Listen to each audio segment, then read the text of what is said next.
podemos, no sé, ¿qué hacemos? Yo no me voy a comer toda esa tarta. Bueno, no comas tú, no como yo. Voy a tomar un trocito, ¿no? Porque por cortesía de que la tengo que comer y la he cocinado yo, pero realmente yo he dejado el azúcar. Yo me estoy... Da Y no igual. quiero comer tanta azúcar. Yo no he dejado azúcar. No, así. ¿Así para ti? No, ese para ti. ¿Cómo que para mí? Este es Es muy pequeño para mí. ¿Me acercas tu plato, por favor? Así es el tuyo. Ay, que se me cae todo. Ay. Igual está un poco frío.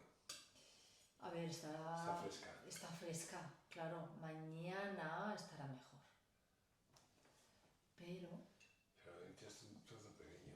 ¿Cómo que te eché un trozo Este es pequeño? para ti. A mí más grande. A ver, pues cambiamos. Toma. A ver. Yo me como el pequeñito, pues para mí es grande. Y tú quieres un trozo grande.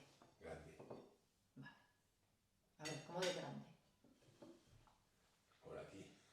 Por ahí. Por ahí. Pero es muchísimo. Sí. Yo soy grande. Ay, madre mía, pero si eso es media tarta. Así. Es que se me va a romper. Pero es que esto no puedo. A ver. Sí. A ver. Vamos allá. Beautiful. Beautiful. Esas fresas me pertenecen. Sí, te pertenecen. A ver. Ya está, estas son de la tarta que se ha caído. Me faltan fresas aquí. A ver. Vale, así sí. Espero que la pruebes tú primero. Sí, claro. Y así me cuentas. Está muy buena, pero está muy fresca. Claro. Necesita más frío. Por supuesto, esta tarta lo ideal es haberla hecho por la mañana y tomarla pues por la tarde. Pero hemos tenido un día complicado. Hacerla por la mañana y tomarla a la noche. No, la noche no. Esto es una bomba de noche. Ya, ahora es de noche, lo sé. Vale.